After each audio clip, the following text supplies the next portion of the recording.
그림은 전 세계의 각 지역에 영향을 주는 강한 열대 저기압의 발생 지역 그리고 발생 빈도수를 나타냈대요. 열대저기압. 어, 열대저기압은 해수면에서 증발한 수증기를 많이 포함한 공기가요, 이제 상승을 하고요. 그러니까 상승한 공기가 응결하는 과정 중에 수문열을 방출하게 돼요. 그러면 그 에너지에 의해서 태풍이 발달하게 되고요. 이 태풍은 육지에 이제 상륙하게 되면 수증기의 공급, 즉 에너지가 중단되기 때문에 세력이 급격히 약해진다라는 거죠. 그래서 태풍은 기권과 수권의 상호작용에 의해서 발생을 한다라고 이제 표현을 하게 되는 거예요. 또한 태풍의 이제 발생 지역, 즉 위도를 보시면요, 한 5에서 25도 사이에서 이제 발생을 하게 되고요. 그리고 수온은 한 27도 이상인 열대 해상에서 주로 이제 발생을 하게 돼요.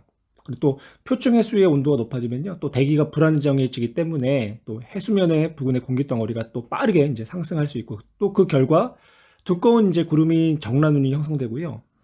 공기 덩어리가 또 이제 지구 자전에 의해서 전향력이라는 힘이 생기거든요. 그 전향력을 받아가지고 회전을 하기 이제 시작을 하는 거죠. 그러면서 이제 바람이 발생을 하는 거고, 또 이렇게 이제 정란운 내에서 수증기가 응결하면서 수증기가 갖고 있었던 에너지를 이제 방출하게 되고, 이 방출한 열이 전향력에 의해서 발생한 이 회전력을요, 더 증가시키게 되는 거죠. 그래서 강풍을 유발하는 에너지원이 되기도 하고요.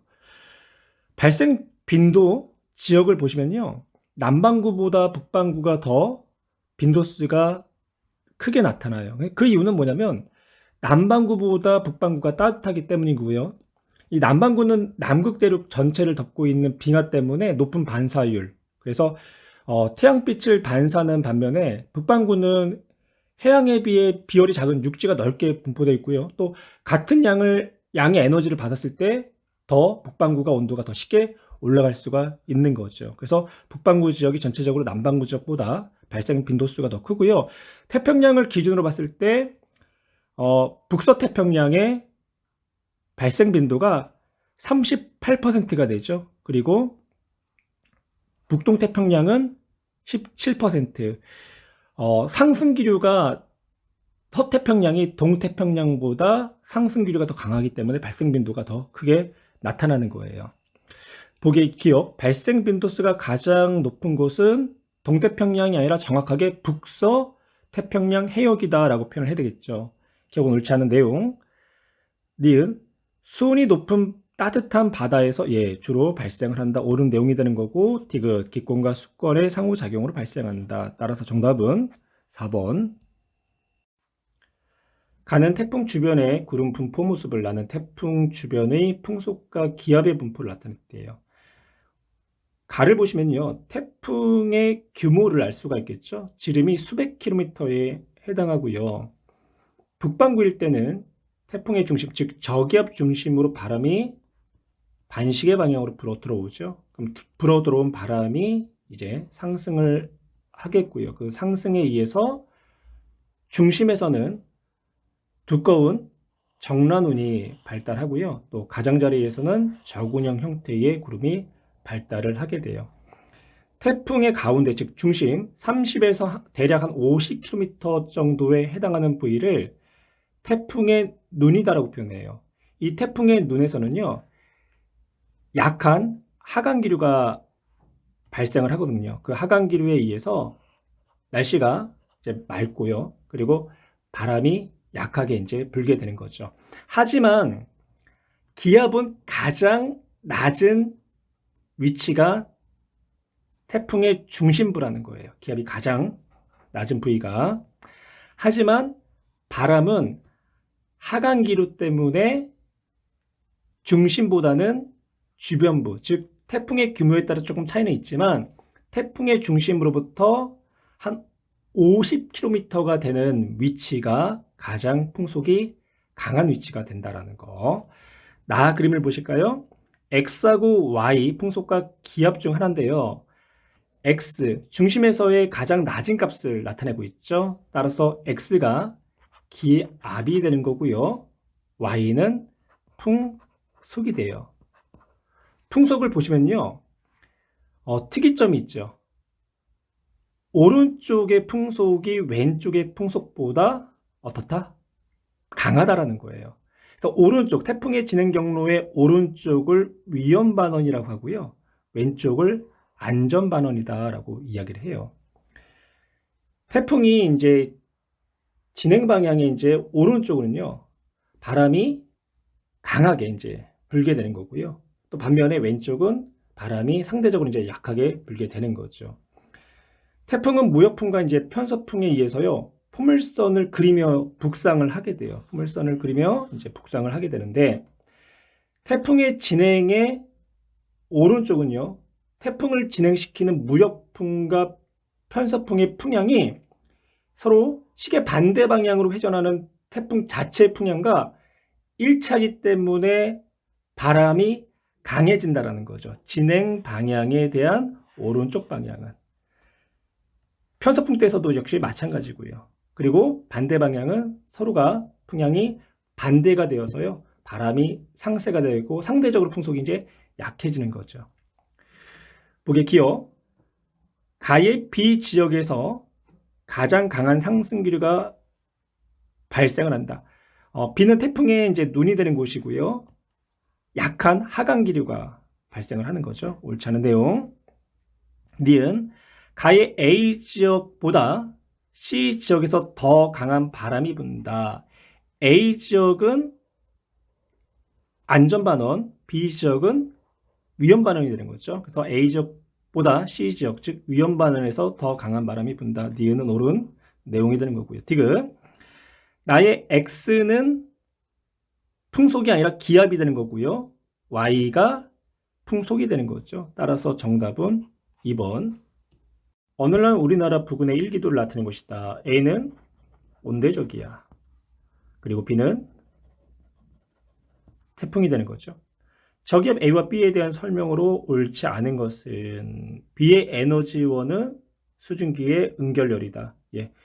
수증기가 응결할 때 방출한 수문열이라고 하죠. 그 수문열에 의한 공급이 태풍의 에너지원이 되는 거고요. 2번 A와 B는 모두 중심부에서 강한 하강 기류가 존재한다. A, B 둘 다 중심이 저기압이기 때문에 상승 기류가 이제 존재를 하겠죠. 하지만 태풍 B는요, 이 중심인 태풍의 눈에서는요, 약한 하강 기류가 나타나고 있다는 거. 그래서 2번은 옳지 않은 내용. 3번 일반적으로 B가 A보다 더 강한 바람을 동반한다. 예, 태풍하고요, 온대성 저기압을 딱 보셨을 때 등압선의 간격을 한번 보세요. 등압선의 간격이 태풍이 온대성 저기압보다 더 조밀하죠. 등압선의 간격이 조밀하다는 것은 그만큼 기압 차이가 크다라는 거고 그 차이에 의해서 바람이 더 강하게 분다라고 이야기할 수 있고요. 따라서 3번 옳은 내용. 4번 A는 주로 동쪽으로 B는 고緯도로 이동한다. 예, A는 편서풍에 의해서 서에서 동으로 이제 이동을 하고요. 그리고 태풍은요, 이 무역풍하고 편서풍에 의해서 고緯도 방향으로 이동을 하는데 포물선 경로를 그려가면서 이동을 하는 거죠. 5번 A는 한대 전선대 부근에서 B는 수온이 높은 열대 해상에서 발생을 한다. 네, 온대저기압은 온대지방이나 이제 한대 전선대 부근에서 발생을 하는 거고 태풍은 미도가 이제 5에서 25도 열대 해상에서 이제 발생을 하게 되는 거고요. 따라서 정답 2번. 어느 한 지역에서 태풍이 통과하는 3일 동안 관측한 기압, 풍속, 풍향의 변화를 나타낸 것이다. 보게 기억. 8월 28일 10시경 8월 28일 10시 그럼 대략 이 정도 위치가 되는 거죠. 기압은 가장 낮은 시각이고요. 또한 풍속은 가장 빠른 시각이 되겠네요. 기압이 가장 낮았지만 풍속이 최대인 것으로 보아서는요. 관측 지역이 태풍의 중심이다라고 얘기하기는 좀 어렵고요. 태풍 중심과 좀 거리가 가까운 위치에 있다라고 표현할 수 있을 것 같아요. 그래서 기억은 옳지 않은 내용. 니은 관측 지역은 태풍의 위험 반원에 위치한다. 태풍의 위험 반원은요, 풍향이 시계 방향으로 변하게 되고요. 또한 안전반원은 풍향이 반시계 방향으로 변하게 돼요. 온대 저기압이 진행을 할 때도요. 저기압 중심의 진행 방향의 아래쪽은요. 시계 방향으로 풍향이 변하고 위쪽은 반시계 방향으로 풍향이 변하는 것처럼요. 저기압의 진행 경로를 따라서 바람의 방향을 그려보면 진행 방향의 오른쪽은 시계 방향으로, 왼쪽은 반시계 방향으로 풍향이 변한다는 것을 확인할 수가 있어요. 자료를 보고 한번 얘기할까요? 8월 27일은 남동풍 계열의 바람이 이제 불고 있는 거죠. 그러면 관측 지점으로부터 바람이 남동 쪽에서 바람이 불어 들어온다. 그러면 남동풍. 그 다음 8월 28일은요, 거의 남풍 계열의 바람이 불고 있고요. 그리고 8월 29일은 남서풍 계열의 바람이 이제 불다가 서풍이 된 거죠. 그러면 풍향은 시계 방향으로 변한다라는 것을 확인할 수 있겠네요. 따라서 태풍의 위험반원에 위치해 있다. 디귿 8월 28일에 태풍의 피해가 가장 컸을 것이다. 태풍의 풍속이요. 8월 28일 경에 가장 풍속이 크게 나타났죠. 따라서 8월 28일에 관측적이 태풍에 이제 가장 가까운 거리에 위치했기 때문에 가장 피해가 컸다라고 이야기할 수 있겠네요. 따라서 정답은 니은과 디귿. 7월 2일에 발생한 어느 태풍의 이동 경로와 7월 9일 이후 예상 경로를 나타냈대요. 7월 9일 이후의 예상 경로를 보니까 편서풍대에서 진행 경로가 서에서 동으로 변하고 있고요. 7월 9일 이후 태풍에 대한 설명으로 옳은 것만을 보기에서 있는 대로 고른 것은 기억, 중심기압이 더 높아질 것이다. 중심기압이 더 높아졌다는 것은요. 태풍의 세력이 약해졌다는 이야기가 되는 거죠. 7월 9일 이후에 태풍은요. 평균수온이 낮고 또 이제 육지를 통과하게 되잖아요. 그러면 수증기 공급이 원활하게 이루어지지 않기 때문에 세력이 약해졌기 때문에 기압은 더 높아지겠죠. 기억 옳은 내용. 이동 속도가 더 빨라질 것이다. 7월 9일을요. 전후 한번 볼까요? 7월 8일에서 9일 동안 태풍이 이동한 거리 이 정도가 되고요. 그리고 9일에서 10일은 이 정도, 10에서 11일은 이 정도. 점점 같은 시간 동안 이동한 거리가 늘어나고 있죠. 즉 이동 속도가 더 빨라질 것이다 라고 예상할 수가 있네요. 태풍의 눈이 더욱 뚜렷해질 것이다. 태풍의 눈이 더 뚜렷해졌다는 것은요. 그만큼 태풍의 세력이 강해졌다라는 이야기가 돼요. 태풍의 세력이 강해지면 상승 기류가 활발해질 거고요. 그에 따라서 태풍의 눈에서의 하강 기류 또한 강해질 거예요. 그러면 그만큼 태풍의 눈은 뚜렷해지겠죠. 근데 이 경우는 태풍의 세력이 약해지기 때문에 태풍의 눈은 흐려질 것이다 라고 표현을 해야 될 것 같아요. 따라서 이것은 옳지 않은 내용. 정답은 기억과 니은. 어느 날 태풍의 위치와 이후 예상 경로를 나타낸 것이다. 이에 대한 설명으로 옳은 것을 보기에서 있는 대로 고른 것은 기억. A 해역의 수온이 높으면 태풍의 세력은 강해진다. 네, 옳은 내용이고요. 태풍이 이동할 경로상의 A역의 수온이 높으면요. 수증기 공급이 원활해지면서 태풍의 세력이 더욱더 강해지겠죠. 니은.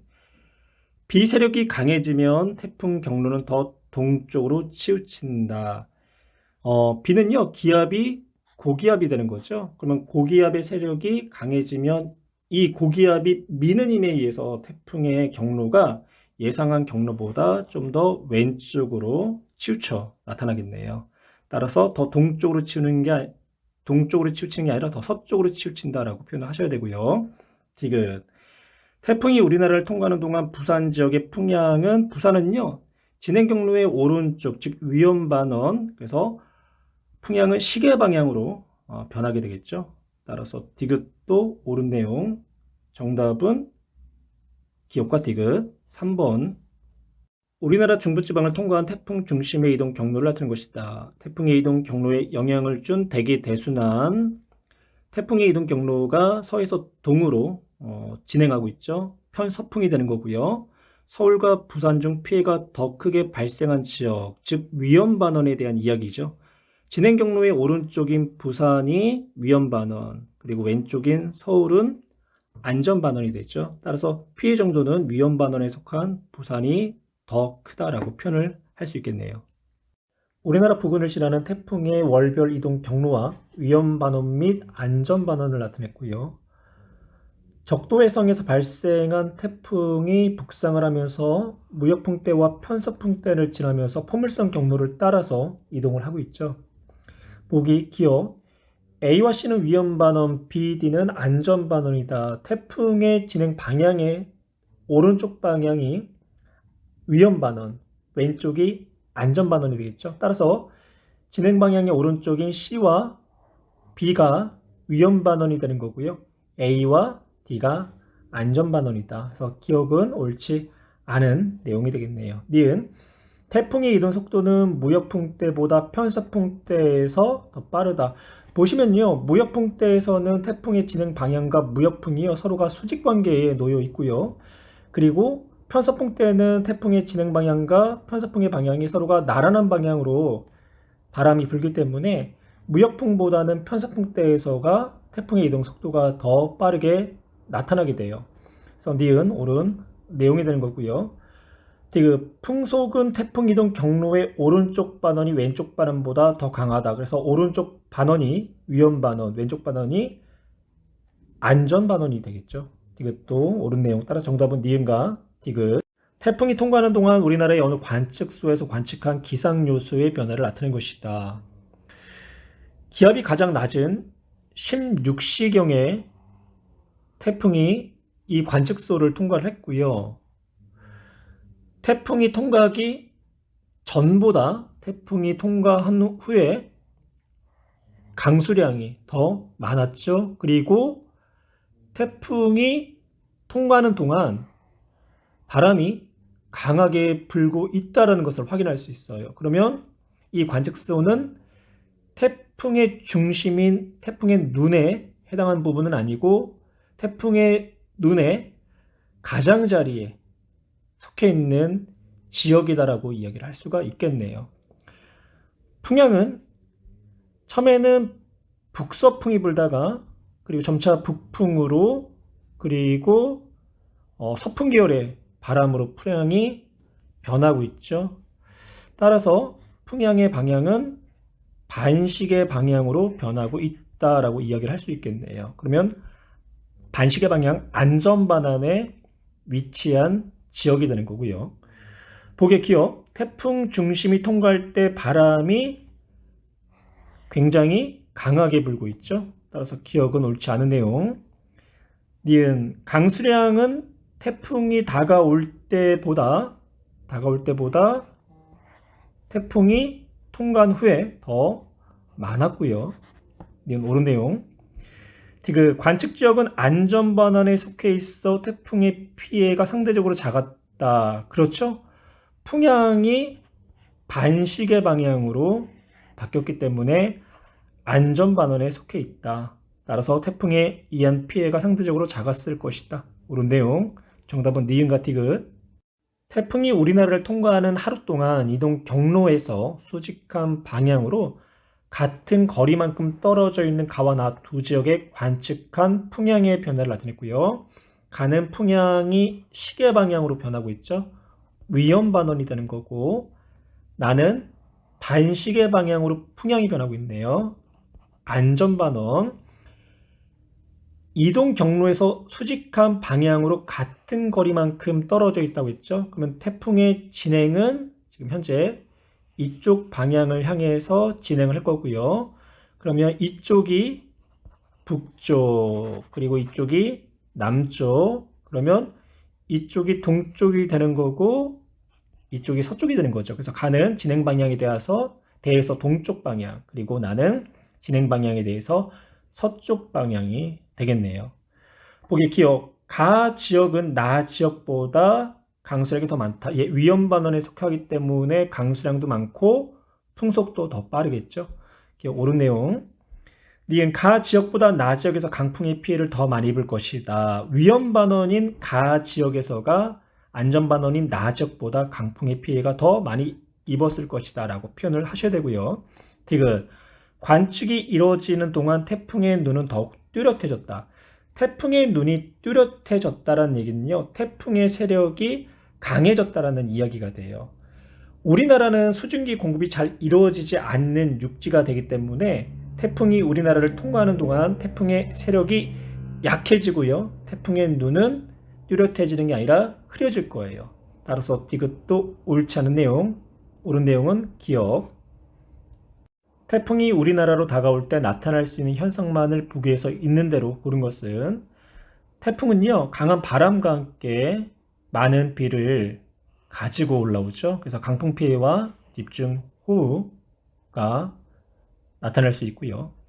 또한 태풍의 중심은 가장 기압이 낮기 때문에요, 태풍이 지나갈 때 태풍의 중심의 바다는요, 해수면이 상승하게 되고요. 그 해수면의 높이가 상승함에 따라서 태풍이 통과하는 동안 폭풍 해일에 의해서 피해를 입을 수도 있어요. 그래서 보기 기역과 니은과 디귿이 태풍이 다가올 때 나타날 수 있는 현상이 되는 거고, 한파는요, 우리나라 겨울철, 즉 시베리아 고기압이 접근할 때 나타나는 거죠. 따라서 정답 4번. 뇌우의 발달 과정을 순서 없이 나타낸 것. 뇌우는요, 강한 상승기류에 의해서 정란운이 발달하면서 천둥, 번개와 함께 소나기를 내리는 현상을 이야기하고요. 발달 과정은 첫 번째 저군 단계, 나가 이제 저군형 구름이 형성되는 저군 단계가 되는 거고요. 상승 기류가 강하게 형성되면 저군이 급격하게 이제 성장을 하게 되는 거고요. 그다음 다 성숙 단계. 그러니까 상승 기류와 이제 하강 기류가 공존하고요. 이제 천둥, 번개를 동반한 강한 소나기가 내리게 되겠죠. 가가 소멸 단계. 강하게 내리는 이제 소나기로 인해서 하강 기류가 점차 우세해지면서 뇌우가 이제 소멸을 하게 돼요. 이에 대한 설명으로 옳은 것만을 보기 위해서 있는 대로 고른 것은, 뇌우의 발달 단계는 나, 다, 가 순서가 되는 거죠. 결국은 옳지 않은 내용이 되는 거고, 니은, 나 단계에서 상승 기류만 나타난다. 네, 저군 단계에서는요, 강한 상승 기류가 발생해서 저군이 급격히 이제 성장하는 단계가 되는 거고요. 니은, 천둥과 번개를 동반하여 강한 소나기가 내리는 단계는 다 성숙 단계가 되는 거죠. 이 성숙 단계 때 하강 기류와 상승 기류가 공존하고요. 천둥과 번개를 동반한 강한 소나기가 내리게 돼요. 따라서 정답은 2번. 어느 지역에서 뇌우로 발생한 이제 우박에 의한 피해의 모습을 나타냈고요. 피해 당시 기상 상태 그리고 상황에 대한 설명으로 옳은 것만을 보기 위해서 있는 대로 고른 것은, 우박은요, 눈 결정 주위에 차가운 물방울이 얼어붙어서 지상으로 떨어지는 지름이 5mm 이상의 얼음덩어리를 우박이다라고 하죠. 정란 속에서 얼음덩어리가 상승과 하강을 이제 반복을 하면서 성장을 하게 되는 거고요. 보기 기억, 저군이나 정란운에서 형성된다. 예, 그런 내용이 되겠죠. 상승과 하강을 이제 반복을 하는 저군이나 정란운에서 형성이 되는 거고, 니은, 뇌우는 발달 과정 중 저군 단계가 아니라 상승과 하강이 이제 공존하는 성숙 단계에서 뇌우가 발달을 하게 되는 거고요. 디귿, 수백 킬로미터의 넓은 지역에 걸쳐 피해를 입혔을 것이다. 우박은 정란운이 형성된 지역에서 내리게 되잖아요. 그러면 좁은 지역에서 피해를 입히겠죠. 따라서 정답은 1번.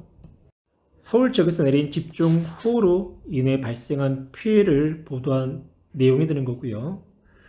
집중호우 혹은 국지성 호우다라고도 표현하고요. 짧은 시간 동안에 좁은 지역에 일정량 이상의 비가 집중되어 내리는 현상을 이야기를 해요. 시간당 30mm 이상, 그리고 하루 80mm 이상, 또 연 강수량의 약 10%에 해당하는 비를 내릴 때 집중호우가 발생했다라고 표현하는 거죠. 강한 상승 기류에 의한 정란운에서 발생을 하고요. 또한 장마전선이나 태풍에 의한 영향도 있고, 저기압의 가장자리에 들어갈 때 대기가 불안정할 때도 집중호우가 발생을 하게 돼요. 규모는 수십 분에서 수시간 정도가 되는 거고요. 보통 반경은 10에서 20km의 비교적 이제 좁은 지역에서 집중호우가 발생을 한다라는 거. 이해된 설명으로 옳지 않은 거. 국지성 호우라고 한다. 예, 옳은 내용이 되는 거고요. 강한 상승 기류가 생길 때 나타난다. 예, 그렇죠. 그리고 저근형 구름으로부터 순학성 비가 내리고요. 반지름은 수백 킬로미터가 아니라 10에서 20km의 비교적 좁은 지역에 걸쳐서 나타나는 거죠. 5번, 피해를 줄이기 위해서 사전에 배수로를 점검을 해야 된다. 따라서 정답은 4번. 최근 10년간 발생한 황사의 이제 발원지 그리고 이동 경로를 나타냈고요. 발원지를 보시면 고비 사막, 내몽골 고원, 그다음에 황토 고원, 중국의 이제 북동 지역 등이 발원지가 되는 거고요. 주로 황사는 3월에서 5월 사이에 많이 발생을 해요. 그래서 발원지에서 강풍이 불거나 혹은 햇빛이 강하게 이제 비추어 저기압이 형성될 때 발생을 하고요. 편서풍을 따라서 서에서 동으로 이동하게 되죠. 그래서 우리나라뿐만 아니라 일본에도 영향을 받게 되는 거고요. 이에 대한 설명으로 옳지 않은 거. 발원지가 건조할수록 황사는 심해진다. 예, 모래먼지는 건조한 토양에서 잘 발생하기 때문에 발원지가 건조할수록 황사가 심해지게 돼요. 옳은 내용이 되는 거고. 2번, 황사의 발생은 기압의 분포와 관계가 있다. 그렇죠. 황사는 기권하고 직권의 상호작용으로 이제 발원지에서 강풍이 이제 불거나 햇빛이 강하게 비쳐서 저기압이 형성될 때 발생을 하게 돼요. 3번, 황사는 편서풍을 타고 우리나라로 이동을 하고요. 4번, 우리나라의 상승기류가 발달하면 황사 피해가 증가하는 게 아니라 감소하겠죠. 그러니까 황사 발원지에서는 저기압이 형성되고요. 2, 3일 후에 우리나라에 이제 고기압이 형성될 때 하강 기류가 발생을 하게 되겠죠. 그때 하강 기류에 의해서 이런 모래 먼지들이 가라앉게 되는 거죠. 그래서 상승 기류가 발달하면 황사 피해가 증가한다가 아니라 우리나라의 하강 기류, 즉 고기압이 형성될 때 황사 피해가 더 증가하게 되는 거예요. 5번, 중국이나 몽골의 사막 면적이 넓어질수록 우리나라로 이동해 오는 황사의 양이 증가할 것이다. 뭐 당연한 이야기가 되는 거죠. 이렇게 발원지 자체의 면적이 증가를 하게 되면 증가할수록 더 황사의 발생 빈도는 늘어날 수밖에 없는 거고요. 따라서 정답은 4번. 우리나라에 나타나는 다양한 악기상과 그의 수반한 자연재해를 설명한 것이다. 가. 많은 미세먼지로 인해 호흡기 질환과 안과 질환 등이 발생하고 반도체 등 첨단 산업의 불량률이 증가한다. 가는 황사에 대한 이야기고요. 나. 시베리아 기단이 황해를 건너올 때 생기며 교통이 마비되고 비닐하우스 등이 주저앉는 등의 피해가 발생한다. 폭설이 되죠. 다. 강한 상승기류로 인해 천둥, 번개를 동반하면서 짧은 시간 동안 많은 비가 내린다. 뇌우가 되겠네요. 이에 대한 설명으로 옳은 것을 보기에서 있는 대로 고른 것은 기억, 가는 봄철에 자주 발생한다. 예, 황사는 우리나라의 봄철에 자주 발생하는 현상이 되고요. 니은, 나는 기단 내에 하강기류가 발달한다. 하강기류가 아니라 상승기류가 발달하는 거죠. 시베리아 기단이요, 황해를 지나는 동안 수증기와 또한 열을 공급받아서 불안정해지기 때문에 상승기류가 발달을 하게 되는 거죠. 디귿, 다는 정난운이나 적운 등의 구름이 발달할 때 잘 일어난다. 예, 옳은 내용이 되는 거고요. 천둥과 번개를 동반하는 이런 소나기, 뇌우는요, 강한 상승기로 인해서 수직으로 높은 곳까지 두껍게 발달한 적운이나 혹은 정난운이 생길 때 나타나고요. 따라서 정답은 기억과 디귿 4번이 되겠네요.